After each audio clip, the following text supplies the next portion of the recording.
Concentre-toi sur toi-même. Tant que tu ne regardes pas à l'intérieur de toi, tu vivras en réaction au monde. Le jour où tu oseras vraiment te connaître, quelque chose changera. Tu cesseras de te chercher dans les autres et tu commenceras à te soutenir de l'intérieur. Les stoïciens avaient compris cela avec une clarté absolue. Si tu ne gouvernes pas ton esprit, tu seras gouverné par n'importe quoi. Tu réagiras à ce que les autres font, à ce qu'ils disent, à ce qu'ils attendent de toi. Et ce qui change cette situation tient en une seule décision. La décision d'arrêter de te perdre dans ce qui ne dépend pas de toi et de reprendre le contrôle de ton esprit, comme quelqu'un qui n'a plus besoin de l'approbation des autres pour avancer. Car ce n'est que lorsque tu cesses de te comparer, de te mesurer aux autres et de regarder constamment vers l'extérieur que tu retrouves quelque chose que la plupart des gens ont déjà perdu, une direction. Une personne qui a une direction ne vacille pas à la moindre opinion. Elle ne se perd pas face au moindre problème. Elle ne se soumet pas à la moindre pression. Celui qui vit concentré sur l'essentiel progresse avec constance. Celui qui vit en réagissant aux circonstances extérieures s'épuise, se trouble et se bloque, même lorsqu'il possède le potentiel d'aller beaucoup plus loin. Aujourd'hui, tu vas apprendre 8 techniques stoïciennes pour revenir au seul endroit où ta vie peut réellement changer, toi-même. Avant de commencer, je vais te demander quelque chose de simple, mais de décisif. Écris dans les commentaires. Aujourd'hui, je choisis de me concentrer sur moi-même. Je suis stoïcien. Surtout si tu as tendance à te distraire facilement ou à te perdre dans ce que les autres pensent de toi, ceci constitue déjà un premier pas. Parce que la concentration n'apparaît pas toute faite, elle se construit par une décision. Maintenant, sois attentif, car certaines de ces idées ne vont pas seulement changer ta manière de penser, elles peuvent transformer ta manière de vivre. Leçon A. Traite-toi comme la personne la plus importante de ta vie. As-tu déjà remarqué à quel point, bien souvent, tu traites les autres avec plus de bienveillance que toi-même? Lorsque quelqu'un a besoin de se confier, tu l'écoutes. Tu cherches à comprendre. Tu essaies d'aider. Tu fais preuve de patience. Mais lorsque c'est toi qui es fatigué, perdu, confus ou submergé, la réponse est généralement tout autre. Tu te mets la pression. Tu te critiques. Tu t'obliges à continuer. Tu ignores tes limites et tu agis comme si prendre soin de toi était une perte de temps. C'est ainsi que vivent beaucoup de personnes, disponibles pour tout le monde, sauf pour leur propre vie. Tu réponds immédiatement aux messages. Tu acceptes des engagements qui n'ont aucun sens. Tu portes des problèmes qui ne sont pas les tiens. Tu essaies de plaire à des personnes qui ne réalisent même pas le prix que cela te coûte. Et à la fin de la journée, lorsqu'il reste enfin un peu de silence, tu te rends compte que tu as donné ton énergie à tout le monde, sauf à ceux qui avaient réellement besoin de ton attention. C'est comme entretenir toute une maison en abandonnant ta propre chambre. De l'extérieur, tu sembles responsable, utile et présent. Mais à l'intérieur, l'endroit où tu vis réellement commence à s'accumuler de poussière, de poids et de désordre. Les stoïciens n'enseignaient pas l'égoïsme. Ils enseignaient la maîtrise de soi. Et cette maîtrise commence lorsque tu comprends que ton esprit, ton temps, ton corps et ta direction ne peuvent pas être traités comme des restes. Épictète disait que personne n'est libre s'il n'est pas maître de lui-même. Et cette idée s'applique parfaitement ici. Car si n'importe qui peut s'emparer de ton attention, si n'importe quelle exigence peut décider de ton état émotionnel, si n'importe quelle attente peut t'éloigner de ce qui compte vraiment, alors tu n'es pas centré sur toi-même. Tu vis comme une simple extension du monde extérieur. Te traiter comme la personne la plus importante de ta vie ne signifie pas te placer au-dessus des autres. Cela signifie arrêter de te placer systématiquement en dernier. Cela signifie te demander, est-ce que cela me rapproche de la vie que je veux construire, ou est-ce que cela m'éloigne simplement de moi-même? Cette question change beaucoup de choses. Elle te permet de voir quand tu dis « oui » par peur. Quand tu acceptes des fardeaux par culpabilité. Quand tu t'abandonnes simplement pour éviter de décevoir quelqu'un. Et voici ce que beaucoup de gens mettent longtemps à comprendre. Tu ne peux pas bâtir une vie solide en te traitant comme quelque chose de secondaire. Ton attention est une matière première. Ton énergie est une matière première. Ton temps est une matière première. Et tout ce qui te fait sentir pleinement vivant fait partie de ce que tu es. Avant d'essayer de résoudre les problèmes du monde, regarde ce qui est négligé dans ta propre vie. Avant de chercher l'approbation des autres, demande-toi si tu agis avec respect envers la personne que tu cherches à devenir. Car se concentrer sur soi-même commence exactement ici. Lorsque tu cesses de t'abandonner pour correspondre aux attentes des autres. Tu n'as pas besoin d'être froid. Tu n'as pas besoin de te fermer aux autres. Tu n'as pas besoin de cesser d'aimer, d'aider ou d'être présent. Mais tu dois te rappeler une chose. Toi aussi, tu es une personne dont tu dois prendre soin. Et lorsque tu comprends cela, quelque chose change. Tu commences à faire de meilleurs choix. Tu apprends à préserver ton énergie. Tu respectes davantage tes limites. Tu considères ta vie comme quelque chose qui mérite ton attention immédiate, et non comme quelque chose qui peut toujours attendre. Retiens bien ceci. Si tu n'apprends pas à prendre soin de toi avec sérieux, Tu passeras ta vie à essayer de tout soutenir pendant que tes propres fondations s'effondrent en silence. Leçon 2. Le théâtre de l'anxiété, concentre-toi sur le moment présent. Ne te laisse pas abattre par des problèmes imaginaires. Tout ton pouvoir se trouve ici et maintenant. Tu l'as probablement déjà remarqué à de nombreuses reprises, ce qui t'épuise n'est souvent pas ce qui est en train de se produire, mais ce qui pourrait arriver. Tu es dans le présent, mais ton esprit est déjà projeté dans l'avenir. Il crée des scénarios, anticipe des problèmes, répète des conversations qui n'auront peut-être jamais lieu. Et plus tu y penses, plus tout cela paraît réel. C'est comme s'il existait un théâtre à l'intérieur de ton esprit, où tu es à la fois l'auteur, le metteur en scène et le spectateur. Et la pièce qui s'y joue est presque toujours la même. Quelque chose tourne mal. Tu échoues. Tu perds. Tu n'y arrives pas. Le problème n'est pas l'avenir. Le problème est que tu vis déjà dans un futur qui n'existe pas encore, tout en réagissant comme s'il était en train de se produire. C'est précisément là que la plupart des gens se perdent, car ils ne réalisent pas que l'anxiété ne naît pas de ce qui se passe réellement. Elle naît de l'histoire que l'esprit commence à raconter à partir de ce qui se passe. Un message qui n'arrive pas devient un rejet. Un silence devient un problème. Une simple possibilité se transforme en menace. Sans même t'en rendre compte, tu entres dans ce scénario comme s'il était réel, comme si tu étais prisonnier de cette histoire, réagissant émotionnellement à quelque chose qui n'existe que dans ton imagination. Marc Aurèle écrivait pour lui-même. Ne laisse pas l'ensemble de ta vie t'écraser dans ton imagination. Concentre-toi sur la situation présente. Ce n'est pas simplement une belle phrase. C'est une instruction directe. Car lorsque tu démontes ce théâtre mental et que tu reviens à l'instant présent, tu découvres quelque chose de simple mais puissant. À cet instant précis, il n'existe presque jamais de véritable problème. Il n'existe souvent que son anticipation. L'anxiété a besoin du futur pour exister. Dans le présent, elle perd une grande partie de sa force. C'est pourquoi la pratique stoïcienne ne consiste pas à essayer de contrôler tout ce qui pourrait arriver. Elle consiste à interrompre le récit. Lorsque tu remarques que ton esprit commence à fabriquer des scénarios, arrête-toi un instant et demande-toi. Qu'est-ce qui est réellement en train de se passer maintenant? Pas ce qui pourrait arriver. Pas ce que tu redoutes. Mais ce qui est réel, ici et maintenant. Cette simple question coupe le scénario en deux. Elle te fait quitter les gradins de ton théâtre intérieur et te ramène à la vie réelle. Comme les stoïciens l'ont compris il y a longtemps, la qualité de ton esprit ne dépend pas du monde extérieur. Elle dépend du type de pensée que tu nourris. Et lorsque tu apprends à te concentrer sur toi-même, quelque chose commence à changer, silencieusement mais profondément. Tu développes une véritable force mentale. C'est comme sortir d'un labyrinthe et observer son tracé depuis les hauteurs. Ce qui paraissait auparavant impossible à comprendre révèle soudain un chemin clair. Tu commences à observer les mouvements de ton esprit. Tu remarques le moment exact où il tente de fuir vers l'avenir. Tu remarques quand tu fabriques un problème qui n'existe pas encore. Tu remarques quand tu réagis à une supposition plutôt qu'à un fait. Et cette prise de conscience change tout. Car désormais, tu as le choix. Avant, tu réagissais. Maintenant, tu décides. Avant, tu te perdais dans des scénarios imaginaires. Tu imaginais le pire. Tu portais toute la journée une anxiété provoquée par quelque chose qui ne s'est jamais produit. Maintenant, tu interromps ce processus. Tu reviens au présent. Tu coupes l'excès. Une réunion cesse d'être une menace et devient simplement une tâche parmi d'autres. Une pensée négative cesse d'être une vérité et devient simplement une pensée. C'est ainsi que tu sors de ce cycle. Non pas en essayant de contrôler l'avenir, mais en entraînant ton esprit à demeurer là où la vie se déroule réellement. Concentre-toi sur toi-même. Pas sur ce qui t'arrive. Pas sur ce qui pourrait mal tourner. Pas sur ce que pensent les autres. Pas sur ce qui ne s'est même pas encore produit. Concentre-toi sur ce qui est sous ton contrôle. Ici. Maintenant. Car la décision t'appartient toujours. Continuez à regarder ce théâtre intérieur, ou enfin en sortir. Leçon 3. Pense au progrès, pas à la perfection. Tu as probablement déjà remarqué que le perfectionnisme ressemble à de la discipline, mais qu'en pratique, il se transforme souvent en paralysie. Tu veux bien faire. Tu veux réussir. Tu veux produire quelque chose qui soit à la hauteur de ce que tu imagines. Mais plus tu te concentres sur le résultat idéal, plus il devient difficile de commencer.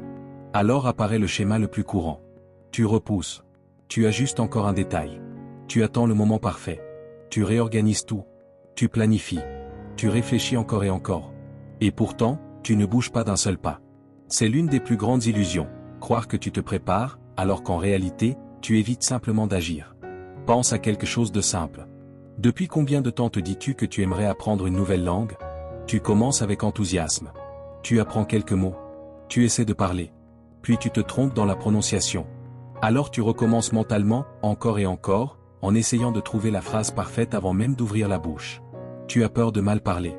Alors tu évites la pratique. Tu la repousses. Tu retournes à la théorie. Tu te dis que tu n'es pas encore prêt. Et le temps passe. Il y a 5 ans, si tu avais réellement commencé, tu pourrais aujourd'hui parler cette langue avec aisance, peut-être même à un niveau avancé. Et cette réflexion n'est pas là pour ajouter davantage de culpabilité à ton esprit. Elle sert à te montrer clairement où se trouve l'erreur. Le problème n'a jamais été la difficulté. Le problème a toujours été l'exigence. L'exigence de bien faire avant même d'avoir commencé. C'est comme quelqu'un qui passe son temps à dessiner la carte parfaite, mais qui ne fait jamais le premier pas. Le chemin ne se révèle pas sur le papier. Il n'apparaît que lorsque tu commences à marcher. Marc Aurèle se rappelait à lui-même. N'attends pas la perfection de la République de Platon. Car celui qui attend des conditions idéales ne vit pas réellement. Il se contente d'observer la vie passer, toujours depuis l'extérieur. Et voici le point qui change tout. La perfection n'est pas un standard élevé. C'est un objectif impossible. Et tout objectif impossible produit le même résultat. La frustration, l'épuisement, et finalement, l'abandon. Ce n'est pas que tu en es incapable. C'est simplement que tu essaies de commencer depuis le résultat final, en ignorant le processus qui permet de construire ce résultat. Le progrès fonctionne autrement. Le progrès accepte l'imperfection. Le progrès autorise l'erreur. Le progrès crée le mouvement. Et le mouvement change tout. Car lorsque tu commences, même maladroitement, même de manière incomplète, quelque chose s'ajuste. La clarté augmente. Le chemin apparaît. La confiance grandit. Marc Aurèle disait également, « Observe même le plus petit progrès. » Et cela ne signifie pas se contenter de peu. Cela signifie comprendre comment la transformation se produit réellement. Personne ne développe la discipline en attendant le jour parfait. Personne ne gagne en confiance en réfléchissant indéfiniment. Personne ne change sa vie en restant immobile.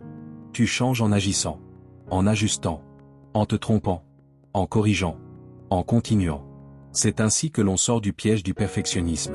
Au lieu de te demander « Est-ce parfait ?», commence à te demander « Est-ce mieux qu'hier ?» Ce simple changement de perspective te fait passer de l'exigence au mouvement. Et c'est dans le mouvement que la vie répond. La pratique à appliquer ici est donc très simple. Au cours des prochaines 24 heures, choisis une chose que tu repousses depuis longtemps parce que tu veux la faire parfaitement. Puis commence. Même imparfaitement. Sans ajustements excessifs. Sans préparation infinie. Sans attendre de te sentir prêt. Car la clarté ne vient pas avant l'action. Elle apparaît pendant l'action. Et c'est en agissant que tu commences à construire un véritable progrès. Leçon 4. La loyauté envers ton propre chemin. La plupart des personnes n'abandonnent pas leurs rêves d'un seul coup. Elles les abandonnent progressivement. Elles repoussent aujourd'hui. Elles ajustent demain. Elles attendent le bon moment. Et ce qui commence comme une simple décision ponctuelle devient peu à peu un schéma silencieux. Sans même t'en rendre compte, ce qui était une intention devient une idée lointaine. Les jours passent. Les mois passent. Et ce que tu savais pourtant être capable de faire ne se réalise jamais. Parce qu'il existe un mensonge silencieux auquel beaucoup de personnes croient. Qu'un jour, tu te réveilleras enfin prêt, confiant, sûr de toi, avec toutes les conditions parfaitement alignées pour agir. Mais ce jour n'arrive jamais. Parce qu'il n'existe pas. Et pendant que tu attends, la vie continue sans ce que toi seul pouvais apporter au monde. Maintenant, réfléchis à quelque chose d'important. Ce que tu ressens comme un appel intérieur ne sera pas toujours accepté immédiatement. Ni par les autres, ni parfois par toi-même. Florence Nightingale est née dans une famille aisée, avec des attentes très précises sur ce qu'elle devait devenir. Devenir infirmière n'était pas considéré comme une option respectable. C'était même vu comme inapproprié, presque impensable pour quelqu'un de son rang. Mais elle ressentait profondément que c'était ce qu'elle devait faire. Pas comme une idée vague, mais comme quelque chose qui ne la laissait pas en paix. Ce n'était ni confortable, ni facile, et certainement pas soutenu. Pourtant, elle a choisi d'agir. Et cette décision ne venait pas de la certitude. Elle venait de la fidélité à ce qu'elle savait être vrai. Ce choix a transformé non seulement sa vie, mais aussi la manière dont le monde entier perçoit les soins de santé aujourd'hui. Elle a créé les bases de la nursing moderne parce qu'elle a fait confiance à son propre chemin, avant même qu'il n'existe. Maintenant, arrête-toi un instant et sois honnête avec toi-même. Combien de fois as-tu ressenti que tu devais faire quelque chose de différent, mais tu as choisi d'attendre? Combien de fois as-tu su exactement ce que tu devais faire, mais tu n'as pas eu confiance en toi pour faire le premier pas? Pas parce que c'était impossible, mais parce que ce n'était pas le moment parfait. Parce que personne ne croyait en toi. Parce qu'il manquait de la sécurité, de la validation, de la certitude. Et pendant que tu attends que tout cela apparaisse, le temps continue de passer. Mais le plus dangereux n'est pas de perdre du temps. C'est de te diminuer. c'est de t'habituer à ne pas agir. C'est de commencer à douter de ce que tu ressens. Car lorsque tu ne fais plus confiance à ce que tu ressens, tu ne perds pas seulement du temps, tu perds ta direction. Ce qui était clair devient exagéré. Ce qui te motivait devient doute. Et peu à peu, tu cesses de te guider de l'intérieur. Tu commences à attendre qu'une force extérieure te pousse. Et c'est là que tout se bloque. Pas par manque de temps, mais parce que tu as cessé de te faire confiance pour commencer. Et ce qui brise ce blocage, ce n'est pas plus de préparation. Ce n'est pas plus d'attente. Ce n'est pas plus d'analyse. C'est une décision. La décision de recommencer. De te recentrer sur toi. De renouer avec ton propre chemin. La première loi de Newton l'explique simplement. Ce qui est au repos tend à rester au repos. Et cela s'applique aussi à ta vie. Tant que tu ne bouges pas, rien ne change. Tant que tu ne commences pas, rien ne se révèle. La clarté ne précède pas l'action. Elle apparaît pendant l'action. Elle se construit en agissant. Marc Aurèle se rappelait que tout est interconnecté, et que chaque action participe à quelque chose de plus grand. Et lorsque tu comprends cela, quelque chose change en toi. Tu réalises que tu n'es pas ici par hasard. Qu'il y a quelque chose en toi qui doit être mis en action. Quelque chose que toi seul peux développer, construire et offrir. Quelque chose qui n'existera pas si tu ne le fais pas. Et croire cela n'est pas une question d'estime de soi. C'est une question de responsabilité. Car au final, ce n'est pas le monde qui perd lorsque tu restes bloqué. C'est toi qui cesses de devenir la personne que tu pourrais être. Alors arrête d'attendre le moment idéal. Arrête de négocier avec ce que tu sais déjà devoir faire. Car se concentrer sur toi-même ne signifie pas réfléchir davantage à ta vie. Cela signifie arrêter de repousser son exécution. C'est tenir ta décision même sans validation. C'est continuer même lorsque personne ne comprend. C'est agir même lorsqu'il reste des doutes. Car la loyauté envers ton chemin ne consiste pas à avoir des certitudes. Elle consiste à ne pas t'abandonner en plein processus. Et au final, ce n'est pas ce que tu pourrais être qui transforme ta vie. C'est ce que tu décides de devenir aujourd'hui. Leçon 5. La discipline de l'inconfort. Ta vie change dans des moments beaucoup plus petits que tu ne l'imagines. Ce ne sont pas de grandes décisions, ni de grandes opportunités. Ce sont des instants rapides, presque invisibles, où tu dois choisir entre ce qui est confortable et ce qui te fait grandir. Et c'est dans ces moments-là que tout se joue. Rester ou agir? Éviter ou affronter? Repousser ou assumer? La plupart des gens ne perdent pas par manque de capacité. Ils perdent parce que, dans ces petites bifurcations quotidiennes, ils choisissent trop souvent le chemin le plus facile. Et à force de répétition, ce choix devient un schéma. Puis ce schéma devient une habitude. Et enfin, il devient une identité. Marc Aurèle comprenait cela de manière très concrète. Dans ses méditations, il évoquait l'idée de s'entraîner à utiliser la main non dominante pour des tâches simples. Pas par nécessité, mais comme un rappel volontaire. La force se construit lorsque tu choisis volontairement ce qui est difficile. Et cela dépasse largement le simple exercice. Car à chaque fois que tu choisis la facilité, tu renforces tes limites.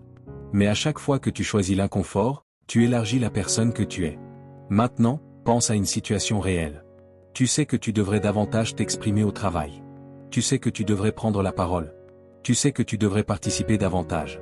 Tout cela est déjà clair pour toi. Puis une opportunité apparaît. Pendant une seconde, tu ressens l'inconfort. Une pensée surgit. Ce n'est pas le bon moment. Je verrai plus tard. Mieux vaut ne pas parler. Mais cette fois-ci, tu choisis autrement.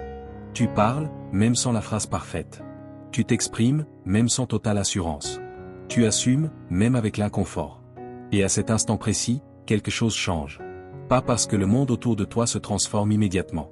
Mais parce que tu brises un ancien schéma. Tu réalises que tu peux agir même sans te sentir prêt. Tu réalises que l'inconfort ne te bloque pas. Tu réalises que l'action précède la confiance, et non l'inverse. Et c'est ainsi que la force commence à se construire. Pas dans les grands gestes spectaculaires. Mais dans ces petits moments où tu choisis de ne pas reculer. C'est comme un muscle invisible que tu entraînes en silence. Chaque choix difficile te renforce. Chaque décision consciente t'élargit. Et avec le temps, quelque chose s'ajuste. Ce qui te semblait difficile cesse d'être un obstacle. Ton niveau augmente. Et ce que tu évitais devient une partie naturelle de toi. Et cela, c'est le caractère. Ce n'est pas ce que tu dis de toi-même. C'est ce que tu fais lorsque le chemin facile est disponible, et que tu choisis quand même le bon chemin. Leçon 6.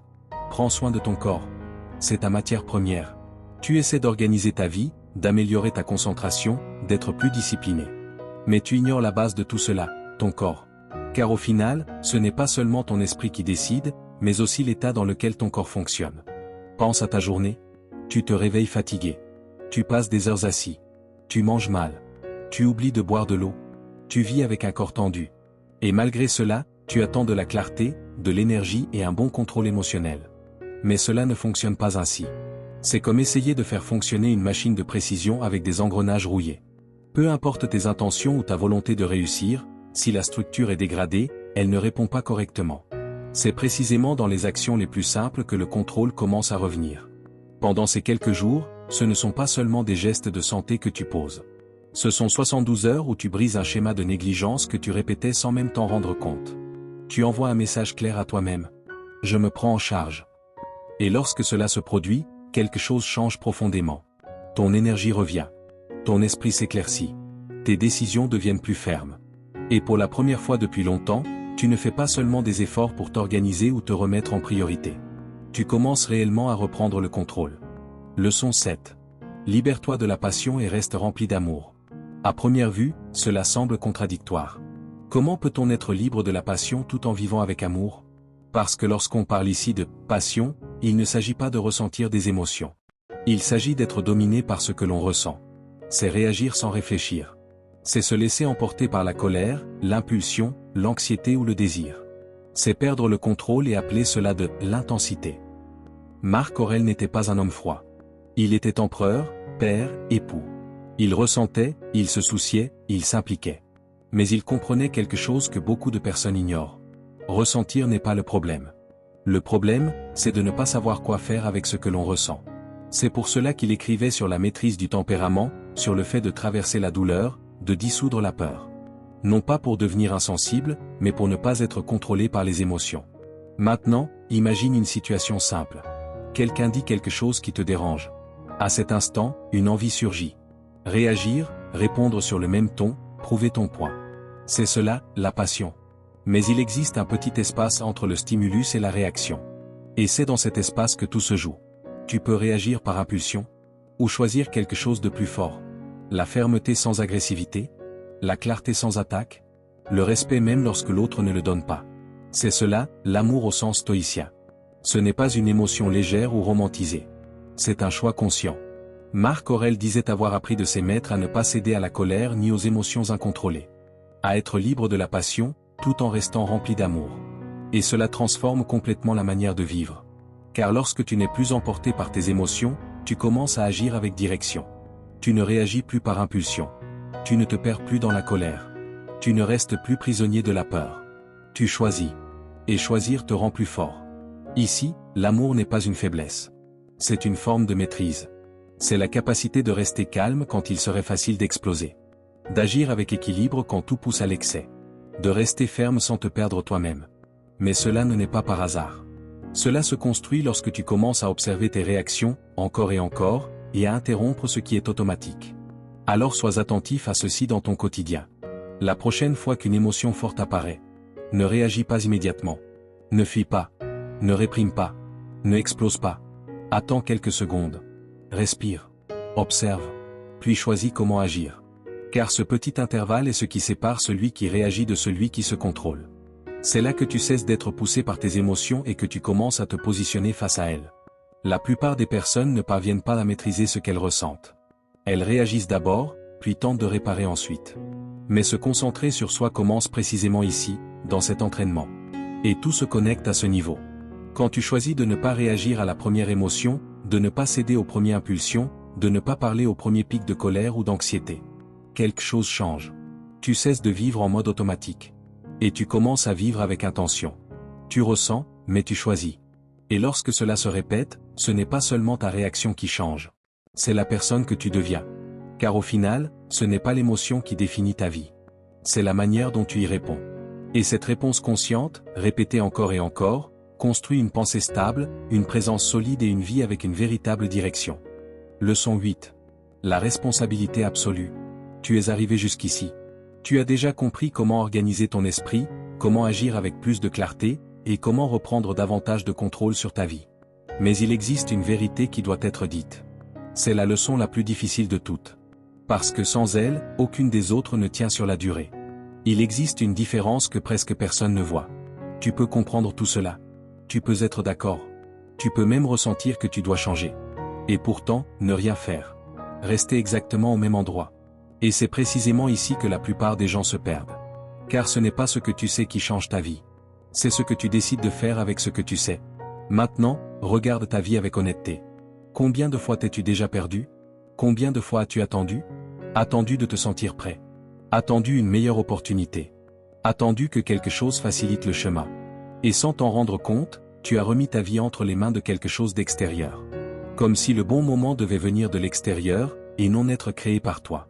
Les stoïciens étaient très directs sur ce point. Pour eux, la vie se divise en deux parties. Ce qui dépend de toi, et ce qui ne dépend pas de toi. Et le problème ne vient pas de ce qui se passe à l'extérieur. Il vient du fait que la plupart des gens vivent comme s'ils n'avaient aucune responsabilité sur leur monde intérieur. Marc Aurèle s'en est rendu compte en lui-même. Dans les moments difficiles, il souhaitait de l'aide, du soulagement, quelque chose venant de l'extérieur pour résoudre ce qu'il ressentait. Jusqu'au jour où il comprit quelque chose de simple, mais décisif. Si le problème vient de ma manière de répondre, alors la solution aussi dépend de moi. Épictète l'exprimait de manière directe. Nettoie ta propre nez. Cela peut sembler simple, presque banal. Mais le sens est profond. Arrête d'attendre que quelqu'un règle ce qui t'appartient. Arrête d'attendre que le monde organise ta vie. Arrête de déléguer ce que toi seul peux assumer. Car dans le stoïcisme, la responsabilité n'est pas une culpabilité. C'est un pouvoir. C'est le point exact où tu cesses de réagir et où tu commences à diriger ta vie. Et c'est pour cela que cette leçon est la plus difficile. Parce qu'elle ne change pas ce que tu fais. Elle change d'où tu agis. Tu commences réellement à te concentrer sur toi lorsque tu arrêtes d'attendre du soutien extérieur et que tu commences à te soutenir toi-même. C'est cette condition qui te fait évoluer. À partir de là, tu n'as plus besoin d'être prêt. Tu n'as plus besoin de validation. Tu n'as plus besoin de conditions idéales. Tu n'as plus besoin de motivation extérieure. Tu agis à partir d'une décision. Et plus tu attends, moins tu crois être capable d'agir. Non pas parce que tu as perdu ta capacité, mais parce que tu as cessé de l'utiliser. Et quand tu ne l'utilises plus, le doute s'installe. Tu doutes de ce que tu ressens. Tu doutes de ce que tu sais. Tu doutes de ce que tu pourrais faire. Jusqu'à ce que le problème ne soit plus l'opportunité, mais ta posture. Ce point ne concerne pas le fait d'agir un jour. Il concerne le fait d'agir tant que c'est encore possible. Tant qu'il y a encore du choix. Tant qu'il y a encore de l'énergie. Tant qu'il y a encore de l'espace pour décider du chemin. Car un moment arrive où tu ne choisis plus vraiment. Tu subis simplement les conséquences de ne pas avoir choisi plus tôt. Et voici la vérité finale. Personne ne le fera à ta place. Personne ne va organiser ta vie. Personne ne va construire ta discipline. Personne ne va prendre les décisions que tu évites. Si tu ne bouges pas, rien ne bouge. Et ce n'est pas une phrase dure. C'est une phrase libératrice. C'est ce qui te redonne le contrôle. Car dès que tu comprends cela, quelque chose change définitivement. Tu deviens capable d'assumer ta vie.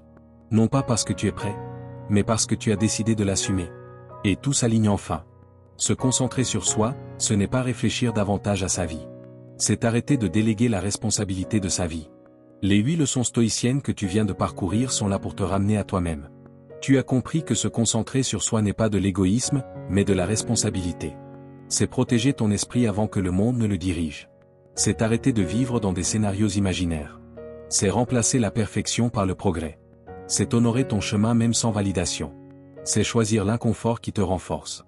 C'est prendre soin de ton corps, base de ton équilibre. C'est maîtriser tes réactions émotionnelles. Et surtout, c'est assumer ce que toi seul peux assumer. Car au final, la vie ne change pas quand tu comprends une idée. Elle change quand tu agis à partir de cette idée. Et peut-être que le message le plus important est celui-ci. Personne ne peut vivre ta vie à ta place. Mais toi, tu peux la reprendre.